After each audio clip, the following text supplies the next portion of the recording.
Hello and welcome to another wee episode of Lifting Your Spirits. This time I'm talking to my friend Angela and I make her a Bloody Mary. You can make it too. It's probably the best Bloody Mary you'll ever have in your life. Things get heavy and deep pretty quickly, but that's a good thing. She is a life facilitator and we talk about past lives and what it's like to travel an interdimensional universe. And I love it. She's quite the esoteric person, but you know, she's the first person I've ever met that I can talk to about this stuff that doesn't actually make my eyes roll out my head. So I'm looking forward to you listening. Look out for all the links in your peripherals, including Buy Me a Coffee, where you can check out all the other stuff that I do, and also the link for the deep dive on the Bloody Mary, where I give you a step-by-step guide on how to make it. So, yeah, enjoy.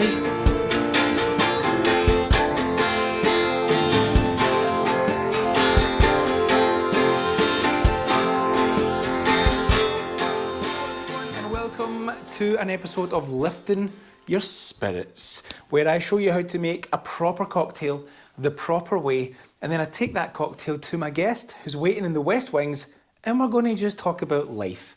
And I want you to be there too. So I'm going to show you how to do the ultimate of the hangover drinks, the Bloody Mary. Now look at all these amazing ingredients. That is what a Bloody Mary should be all about, fresh. I'm going to use a lovely Russian vodka.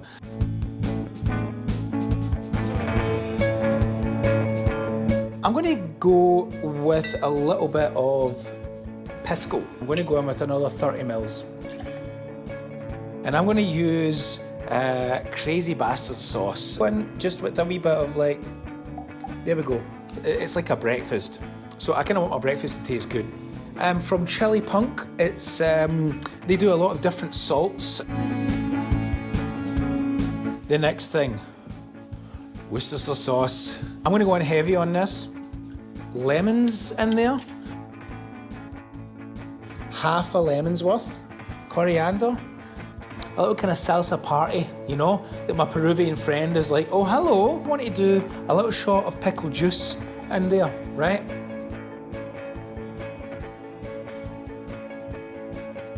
Just like that round top. And I want to kind of just calm down. I'm not shaking a Bloody Mary. Really slowly. We throw in some nice ice cubes.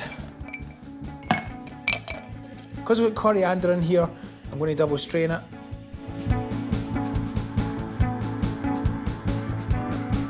I just want to set 3 lovely little cucumber things just right on top. No, I'm sorry. But look at that for a Bloody Mary. Let's take this drink to my guest. I'm going to be nice and give her a little glass straw in there. Look at that. I mean, that just looks pretty good. So, what can I tell you about my guest here? Her name's Angela. We've not known each other for too long, but we did spend Christmas together, and she's like an electrician and a life facilitator, and that pleases me a lot. Hi, Angela. Hey.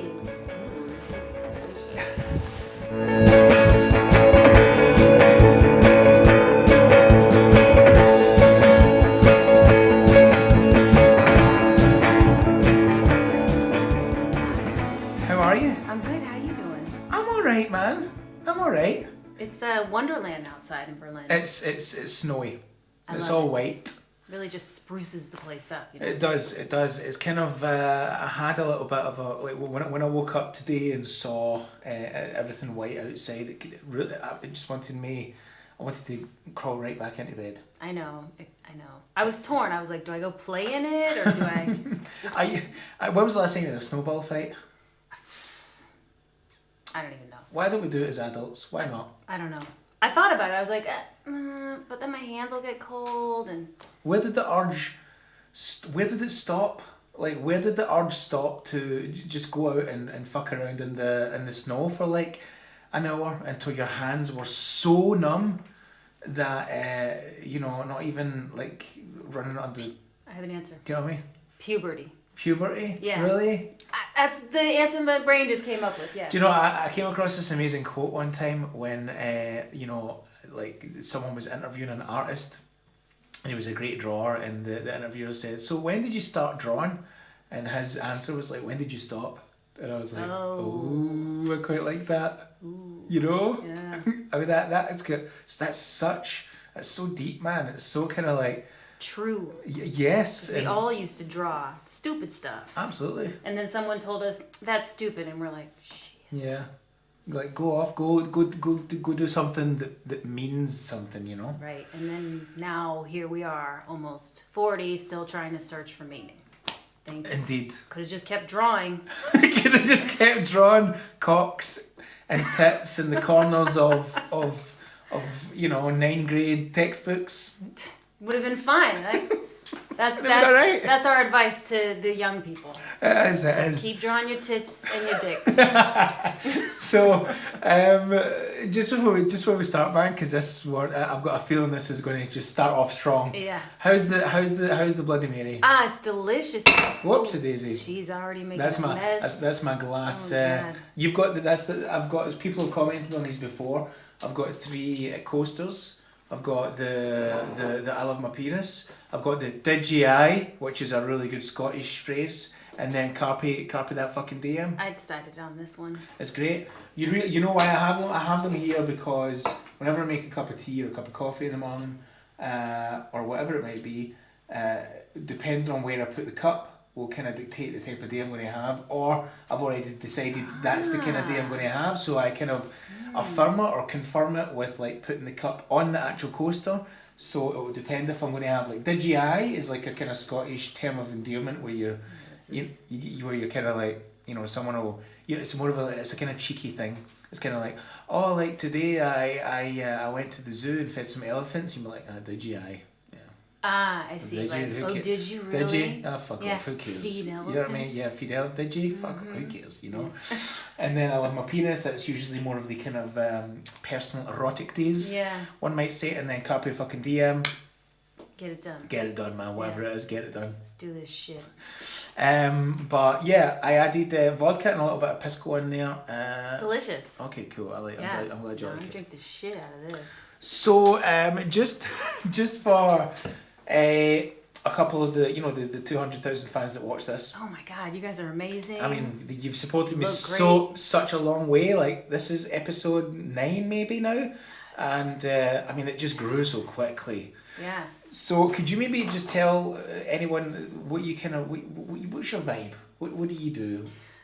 Well, I've had many lifetimes, but as of right now in Berlin, I think I'm trying to figure out what this lifetime is about, which is helpful. 2020 made us all just pause and reflect on life. Cool. Yeah. So for the last 20 years, though, I've been doing a lot of personal development. I think just trying to be like a good human and have my life work. And this made it so that now I'm like actually quite good at helping others do the same thing. That's what you think is kind of the terms of a good human? Just kind of helping others? No, it's a good reason. It's a good kind of, it's a good ground. There's a lot of there's a lot of people in the esoteric community and the service community that do believe that life is really meant to be of service, which I've always had a hard time with because I was raised Catholic, and I'm like, oh, service, like. I'm supposed to, service is like in line with like poverty and no sex, why that? Yeah. But there's, somebody explained it to me, service is kind of like, when there's like a little baby or a dog, maybe is a better example, and you're like, oh my god, the dog is so cute, I want to do something nice for the dog, because it's such a loving creature and I want to give love to this dog because it's a beautiful dog. That's service. Like when you really honestly have that desire to help people because you see that they're in a place of need and you really want to love them. I'm not saying I'm there. Let's be clear. But you might.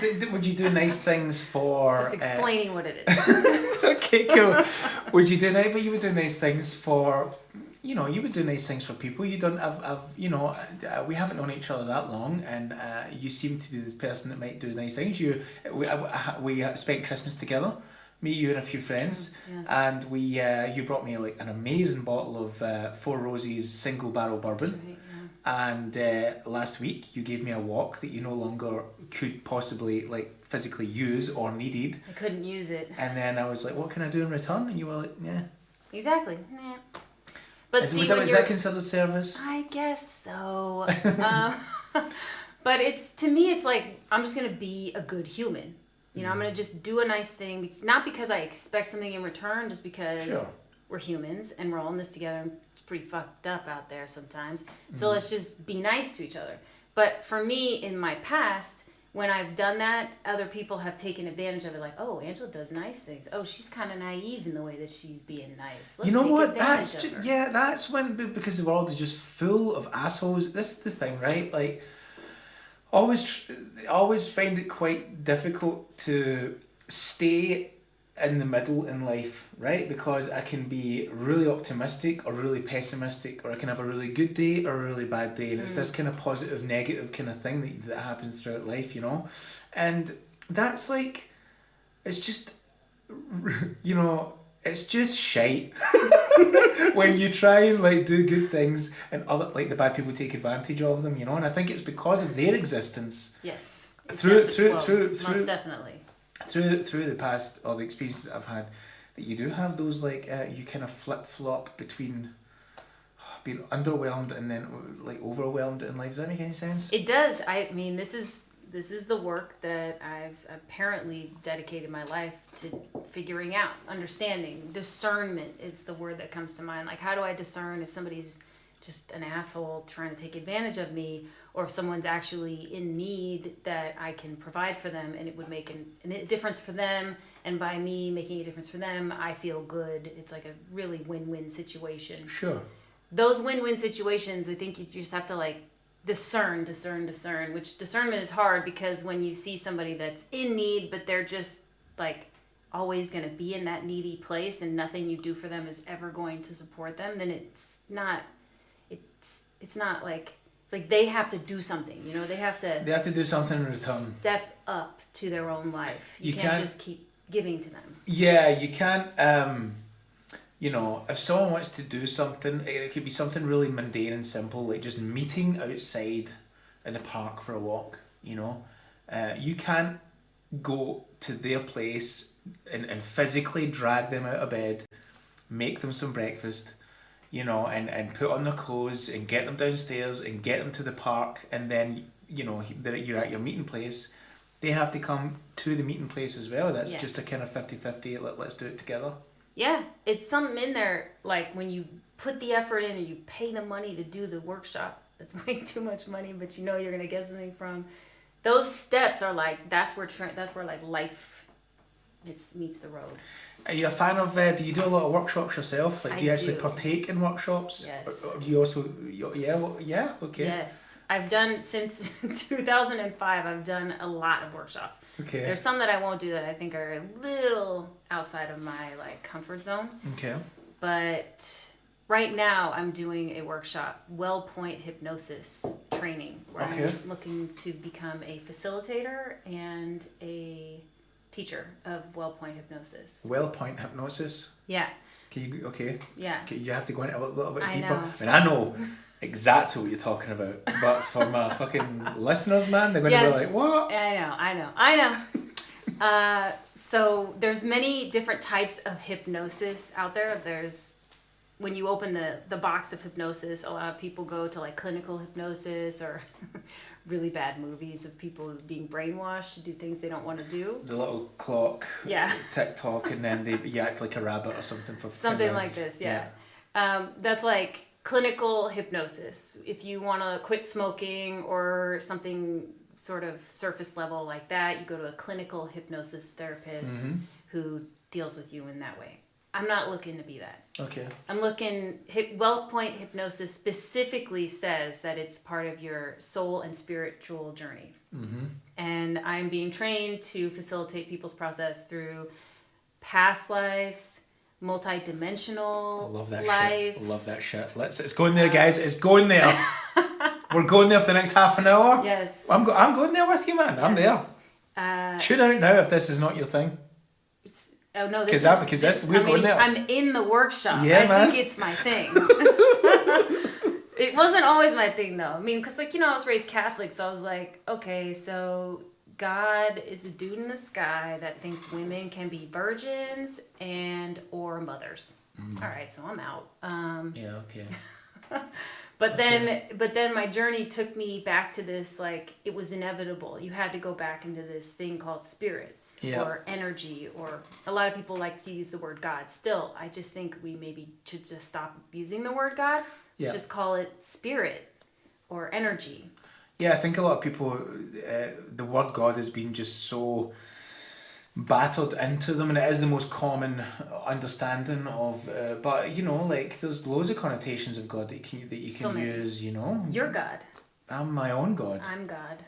They're all God. Absolutely. In their own multiverse, creating a reality. Absolutely, man. I want to go to like some sort of like a Greek island and just be all gods and goddesses together. I mean, they're all gods and goddesses on Greek islands right now. That's true. I was going down a kind of mythological kind of Zeus, Apollo, and Prometheus and all that kind of stuff. Yes. Okay, so how is the because I like that you said you're a facilitator, which kind of like you kind of explained that you're not telling people how to live their life, man. Mm-mm. You're not trying to coach people and like coach is like so close to the word like coax them into kind of going living the life in a particular way. You're just saying, hey, this is what I've learned from the workshops that I've done, all the knowledge that I have. Mm-hmm. I kind of just want to pass it on and do with it what you will, or maybe we can kind of go together on a journey and like guide our senses and our energy and where the hell we want to go with it, 100%. Like somebody may be like, past lives, multi-dimensional lives, that's fucking bananas. Who believes in that shit? Okay, so I'm not gonna force somebody that feels that way to believe in that shit, but if they're messing with me, they're intrigued. Maybe. Because, that's what I deal with. So I meet people where they are and whatever they want to do. And basically, if someone's like, my life is kind of not working and I don't know how to make it work, I don't know how to make my relationships work. Generally, people are like, what's my purpose? What is this all for? Why am I here? Like, I just want to enjoy life. I don't know how to do that. Mm-hmm. You work with someone like me and I will work with you specifically around the things that you're having issues with to see what there is for you to learn about these issues. The annoying part about the work that I do, Chris, I'm going to be really honest, is that most people don't really want to know why this repeat pattern is happening in their life. They'd rather just have the repeat pattern because the shit underneath it is... It's so strange, man. Like, how the hell do you deal with purpose in general? Like, is it like a to-do list where you just kind of break it down and you find out it's like a list and you just tick off all the boxes until you find your purpose, or is it more a kind of because it's a broad question. It's an annoying question. I feel like people want to have a purpose because otherwise, why am I going to work every day? Why am I paying this rent? Why am I working so hard to live if there's not a purpose to this? But I would say, if I had to have a general statement about purpose is really whatever you want it to be. I like the vagueness of that. That's maybe the annoying part about purpose. You have to create it. Like, really, ultimately, I believe that we are creator beings here to create a reality that we want. But we were born into... Now I'm really going there. Please. We were born into a reality that someone else designed for us, a multidimensional reality that they said, these are the things that are true about this reality. And from under the age of 5, we're trained to believe all kinds of stuff with the movies that we watch, the religions that we're indoctrinated into, the schools that we go to for not raised with religion, the culture that we're around. There's so many stories that we're told. Like you were probably told, I don't know, superstitions And just as an example, like Yeah. culturally, we all have something, and these define how our multiverse looks. But what if we were designed to create that multiverse? And we were designed to Yes. create it for ourselves? yes, Okay. Okay. but no one tells you that. They tell you this is how the world is, so that you create the world that they designed. Okay, so let's pause on interdimensional, because I'm going to go there.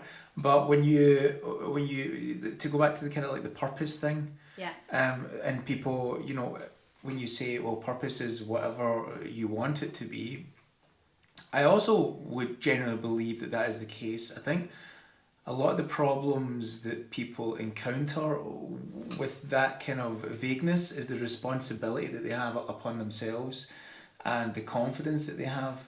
So let's say, for example, you say to me, well, what is the purpose of your life? Well, right now, in the place that I'm in right now, would be like happiness.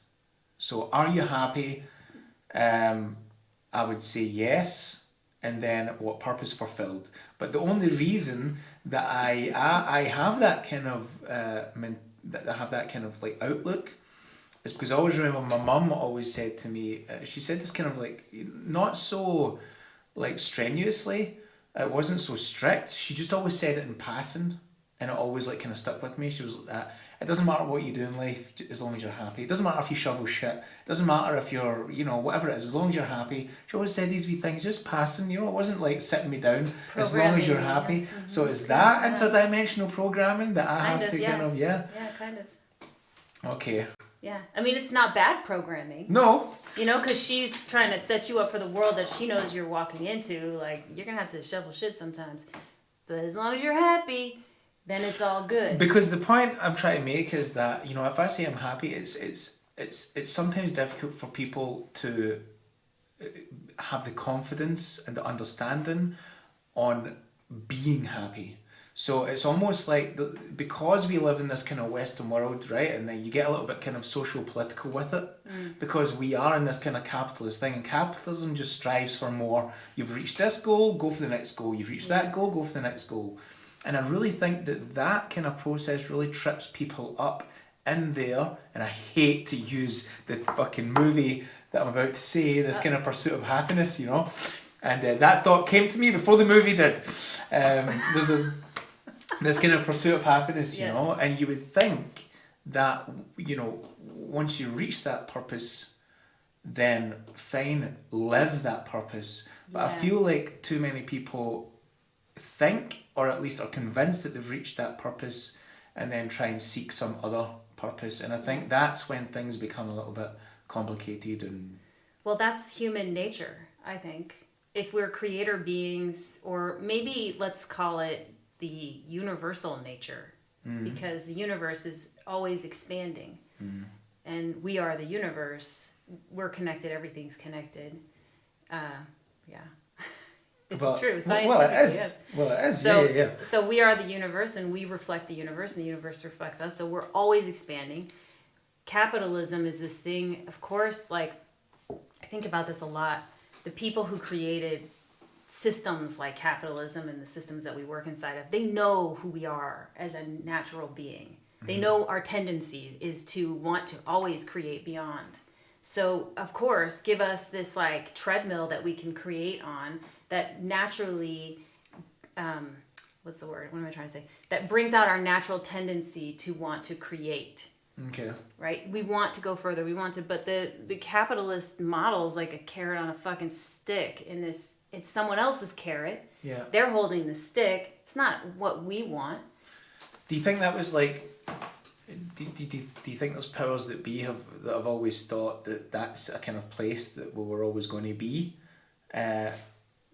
searching for purpose and searching for goals without actually ever reaching them? Yeah. Because I feel that... Because based on like that we're creator beings. Yeah. That we're always trying to create more. When you get to the plateau, you're like, oh, that was fun. You rest for a little bit. You enjoy the plateau. You're like, all right, now what? Yeah, totally, man. I'm wondering if that... Yeah, I'm wondering if that was like... I'm trying to kind of struggle in my head to find out how old that is. If that just comes from the dawn of time. If that's just who we are inherently. or if that is because of the systems that something or someone has created, and now we adhere and abide to that system. Did we, I guess, I'm trying to think, like, I think, those Amazonian tribes that haven't went to that haven't dealt with the kind of bartering system as much as we have, and they've kind of just stayed in the land, holding on to the plantations that they've had, the rituals and spirituality that they have, without having to like go outside that world. Yeah. And I have something to say about this. Please. So I think that what the pursuit is. So you take the example of an Amazonian tribe who is able to sustain life without having to like own a computer and then own whatever, like just sure buy more stuff. That's not their pursuit. For me, I keep hearing the pursuit of being. Like, what am I trying to be? Who am I trying to be? What is the sensation? Like you said, I'm trying to be happy. Buying all these things isn't going to make you happy. The energy of being happy is something you create without any other input. So you have tribal people who know that. Like, you're here as a human and you're creating something. You're creating an environment. You're creating a sensation in your body. Like, when you're human, you can feel things. You can taste things. You can enjoy, like, movement. You can't apparently do those things when you're a spirit. You can't feel the emotions of being a human. Yeah, you can. Apparently, I mean, from what I've studied and learned, the emotions is a human thing. Having emotions is not something that spirits experience in the same way. Okay. Yeah, see, I just feel that, like, sometimes I don't give humanity enough credit, and that, like, where we are was particularly designed in a particular way to lead us here and have this, like, the lack of the pursuit to exist. Sometimes I just feel that, 25,000 years ago, someone was like, hey, I'll give you that apple for that, like, that pineapple. And someone went, oh, that's a good idea. Well, I'll tell you what, no, I want 3 apples for your pineapple. And they went, oh, and then business was created from that one interaction, Like, here's my daughter. You can have my daughter and we'll be friends for your kind of... Hold on. As the daughter... Yeah. And it was Wait a second. Absolutely. So I don't know if I give humanity such credit sometimes, but maybe I should. I don't know. Well, I think it's like multi-layered. I mean, we're human, right? But we're spirits having a human experience. Totally. So that means that we've had other lifetimes, potentially in other planetary galaxies. I hope so. We have multi-dimensional lives, potentially at the same time. Right now, you and I are in other worlds doing other things. I would love that. And then there's also like theories that if you make a different choice, like if we made a different choice today, we could be living in another reality together doing something completely different. Every choice that you make creates a whole, opens up like a whole dimensional reality of that choice living out its cycle. That is amazing, man. I would love to, because listen, man, whatever, think I'm crazy, think I'm not, I don't fucking give a shit. I am very convinced that there are just like many dimensions happening at the very same time, and when we dream, we essentially tap into that ever so slightly. That's my opinion. You know why it's my opinion, and you know why it's not wrong? Because no one knows anything about dreams. No one knows shit about my dreams, or even dreams in general, right? You try and do some research on dreams, it's like no one knows anything about it. It's just all theory, which is fair enough. Yeah. So I would love to, like, just dance around in the cosmos and just, like, dip into little, like, places where I was, It's Can I ask you a question? Tell me. I know it's not time yet, but... No, but it's actually kind of, you get to ask me one question. Shit. Well, okay, I'm going to ask it anyways. Have you ever done lucid dreaming? I've tried lucid dreaming, and I've done it once or twice, but I definitely am no expert at it, that's for sure. I came across lucid dreaming back in, the heavy psychedelic days when, I was like maybe 2005, 2006, and I came across this film called Waking Life. And it's a kind of like it's filmed and then it's drawn over, and it's all kind of very philosophical, sociological, anthropological, kind of cosmic, universal kind of theories, and it's just about this guy that like doesn't know if he's dreaming or not, and the only way, you know, they try and everyone that he meets, they're trying to tell him, look, you need to practice lucid dreaming because that's the only way you're going to know if you're dreaming or not. Yeah. And there's like something about a light switch, like if he can switch off a light switch, then he's in the real world. Yes. And if he can't, then he's like... I feel like we just went into another world right now. Do you feel that? I feel like the multi-dimensional reality is opening up. I just wish it could maybe... I don't know if you guys can feel that. I don't know if you can feel that through a camera. Maybe if the camera wasn't there, would apparently, be just you know, they flying can. through the cosmos. They can. Like, I listen to all these esoteric shows, and they're like, we're going to do an activation today. And we have done studies on this. And so you can feel this activation and healing where you are on the other side of the camera. I wonder how much of that, and maybe you can confirm this, is, would you call it persuasive? Like when you say something like that, it's like a trigger. Like, did you feel that energy there? Did you feel that feeling? Yes. Because then, like, maybe I didn't. Yeah. But then that you said it, I'm like, yeah, like I got a little bit warmer and I was got a little bit like, you know. It's hypnosis. Is that hypnosis that you're doing to me? Is that what you're doing to No. me? Am I going to come out here at 40 minutes on the clock and I'm going to be fucking clucking like a chicken around the kitchen? Cat's out the bag. That was my own plan. You got me. Okay. No, but I think that is really ultimately like why I want to teach hypnosis and why I want to learn hypnosis is because that is truly what can happen to us. That words can influence and change us. Like, oh yeah, now I do feel that because somebody made the suggestion. Think about how many fucking suggestions you get every day when you're looking at like whatever. There's so many suggestions for what you should think or feel. And if there's a lack of awareness around that suggestion alone could cause some shift in my life experience, then your life experience is not your own. It's what somebody else told you your life experience is. So I'm all about somebody becoming aware of those things in their life. So when somebody comes and they're like, I got these issues, I'm like, yeah, you have these issues because there's something you're ignoring. Are you ready to learn about that thing you're ignoring? Because if you're not, then come back when you are, because it's not going to be fun. It's like climbing the top of a mountain is never fun. Nobody's ever like, yep, I'm going to climb to the top of this mountain. It's going to be jolly good fun. Like, maybe some people, but not So, a lot. like, how do you then, so this is kind of like a two-questioner, how do you deal with your inner moments that you think that you don't want to realise or you're kind of like putting aside that makes you into a bad mood or whatever, and how do other people react when you show them this stuff that they don't want to see? And because it is a difficult thing, I've been there myself. So generally people just never call me again. Okay, weird. When I bring up something that they don't want to deal with, oftentimes the subconscious mind will make me the enemy. Like, because when you understand, like, the subconscious mind is designed to keep you safe and feeling good. For sure. So now I've become the enemy because I've shown you something that the subconscious mind is trying to hide from you. And so if people aren't aware of that, then they tend to think I'm the enemy and they stop calling or they won't show up. What I try and do is tell them that's going to happen. And then get them to have it. That's why workshops are really great, because you make a commitment to be in that workshop for 3 days through those moments where you're like, this motherfucker is trying to get me to go down that dirty alleyway I don't fuck with. Yeah. I don't know what's wrong with them, but they think that's a good idea. It's so weird how we do have like dirty alleyways in our mind just waiting there, and we've been down them, and there's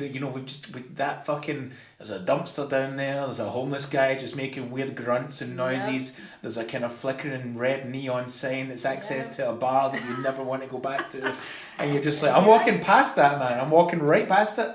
Nothing there. Nothing there. And then here I come, like, come on, Chris, let's go. Yeah. There's You're something like, down there you haven't seen. Yeah, no, you're like that. It looks like a nice bar down there. Yeah, and you're like, she's... Why are you taking me to a place that I already know is shit? Because I've been down this alley. I've been down there so many times. Do you trust me? Like, that's really like, do you trust me? Okay, yeah, I kind of do trust you. Like, fuck, I trust her. And I've been down this road, so let's go down. I'm with you. Don't worry. In fact, I'm gonna bring this whole crew of people with us that is gonna protect us while we walk down this alleyway. See that that's a good idea. That I would do.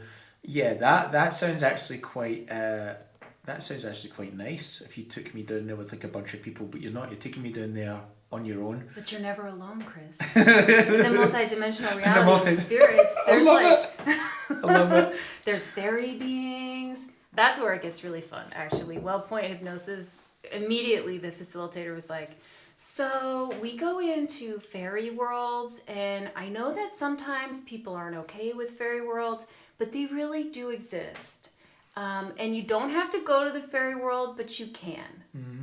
Where there are fairies. And what's your reaction to that? Are you like, yeah, give me it, man. I'm down with that. I was fucking ready. I was like, I'm down with some fairies. I'm pretty sure I'm a fairy in another dimensional reality. Yeah, man. I love that shit, though. I mean like... Normally my hair is pixie color. But it's so... it's so interesting, you know, that we have to kind of ground ourselves, don't we? There's always this element of fantasy and... you know, we take ourselves on a journey where we can just let ourselves go, but you only let yourself, usually, most people only let themselves go that so far before they have to go to that, I've got work on Monday, sorry. Yeah, because they're afraid that if they go too far, they won't come back. It's like I don't know if you ever, no, we've talked about this, but taking like psychedelics. Mm-hmm. You go down a trip on that psychedelic, and sometimes people are afraid that if they go down that path too far, that they won't be able to come back. Yeah, with psychedelics isn't usually the case, man, because you know that's like from my experience, psychedelics would like wear off, and then you're just back to normality. Like I've never really known anyone. Yeah, Sid Barrett is probably the biggest exception to the rule. Like a couple. He just yeah. I mean, no one that I know has ever went like that far, and just you know never came back. It's a chemical, whether it be natural or synthetic, it wears off. You know, the next day you're going to be making yourself some soup and contemplating on a great time that you had. You know. But I think what is even like 10 times, 100 times more powerful than any psychedelic drug, man, is the mind, and where you can go with that. Yeah. That's some proper fearful shit, because then there really is an option that you might not come back to your normal self. You've opened a couple of doors. Right. Well, training. So like you're not gonna go from never really running to running a marathon. True. It's insane. So same thing with the mind. mind. Yeah, it's so true. Yeah, step by step. People, I really don't get. Like, I'm just so. I don't know what you would call it. You know, for me, it's like step by step is like, I'll learn this new editing suite. Well, I can do that, you know, bit by bit. Or this food recipe, I can do that bit by bit. Or, you know, I don't know, man, anything. Music, I picking up a guitar and playing it and going. Yeah. Literally anything. I have a good understanding that, well, if you give me long enough, I'll learn that thing, and then I'll have an extra thing on my kind of CV on my back to like take with me through life. But very rarely do I go down the road of like, I should probably like learn how to deal with your XYZ. Yeah. There's a lot of information designed to manipulate people into staying inside of control structure, as I see it.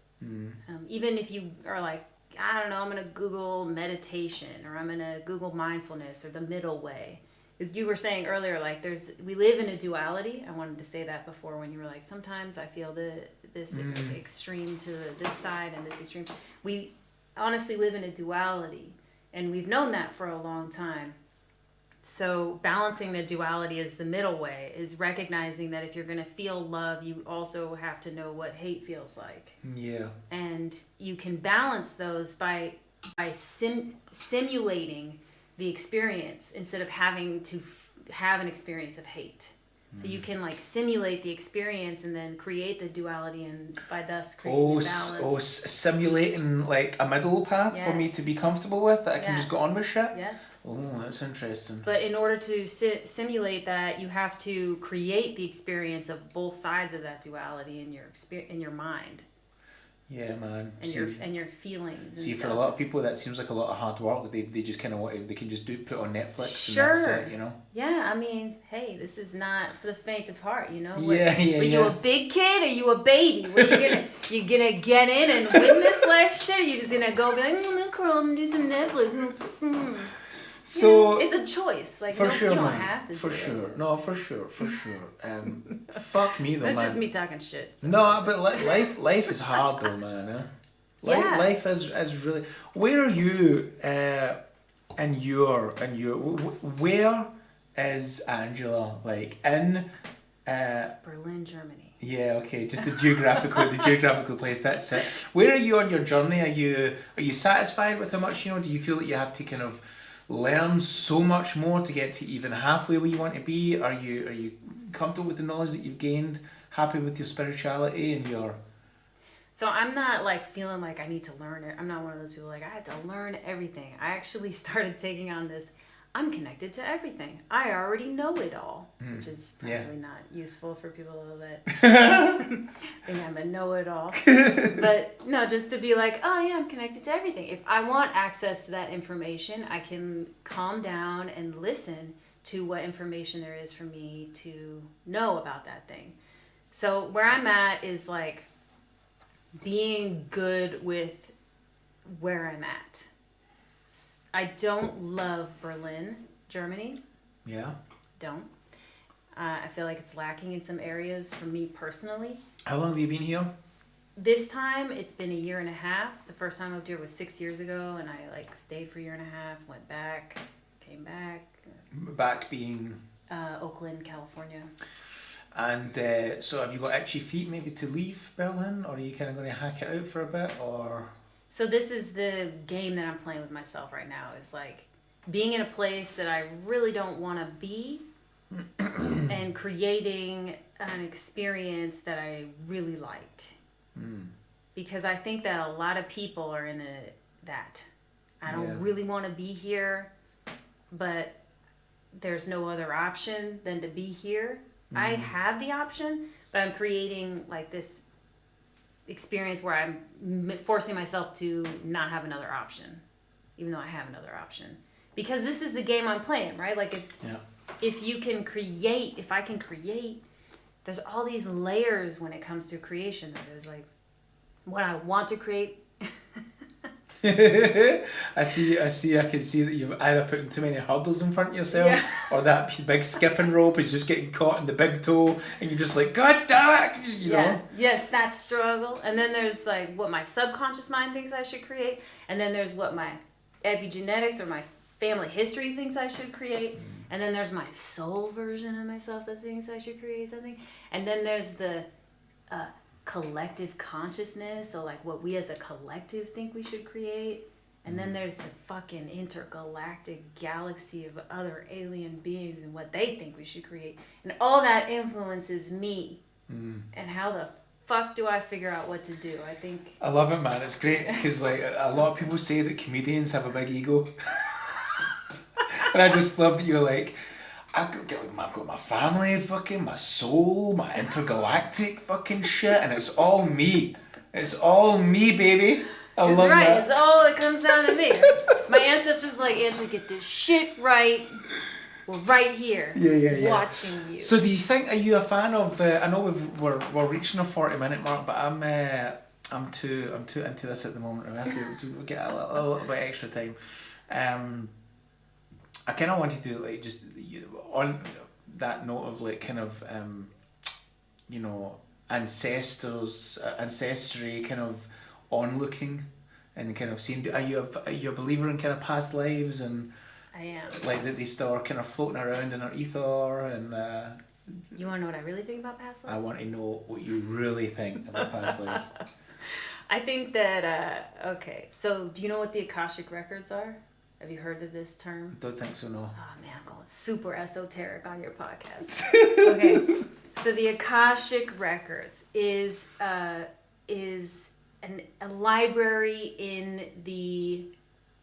There's an Akashic Record for the planet Earth. There's probably, I don't know everything about the Akashic Records, so don't quote me on everything. Okay. But basically, it's a record Listen, of man, everything genuinely, that's there's happened. like 50 people that watch this, and no one's going to go do their research on the Akashic Records. They so might. you're They right. would be like, what the fuck? Yeah, no one's going to do that. Well, Google it and read it for yourself. Okay, sorry to interrupt. There you go.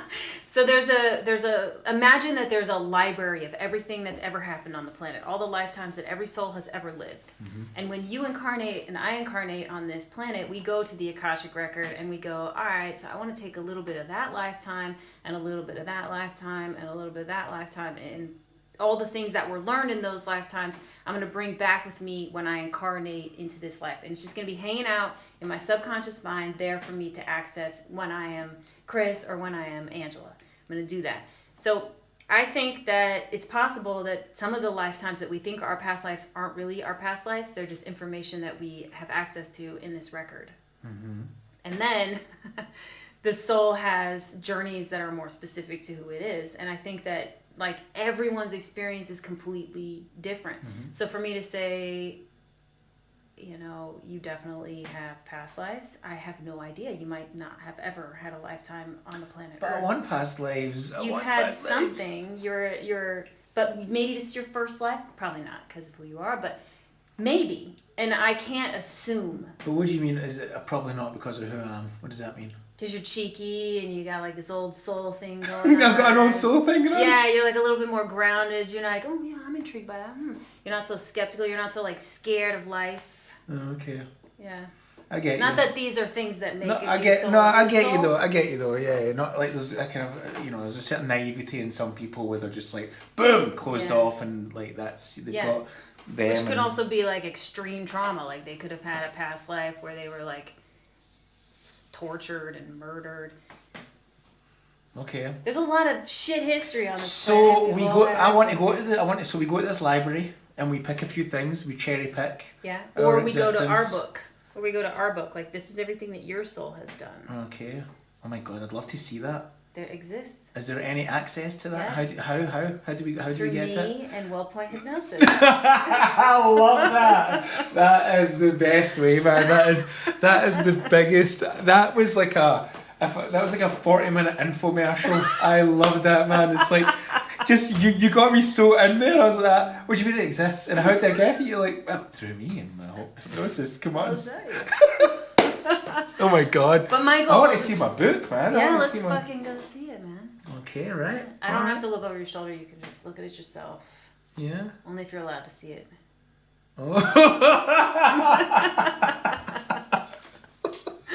Oh, brilliant, We man. won't know till we get it. There's a keeper there, and he's like, "What are you here for?" Oh, dude, I love that. At least in my mind, he's like, "This dude is like, what do you want? What are you here for? Can I help you? Let me see your papers. Where are your papers? Oh, you don't have any papers? Oh, you just see me walk up here without any papers?"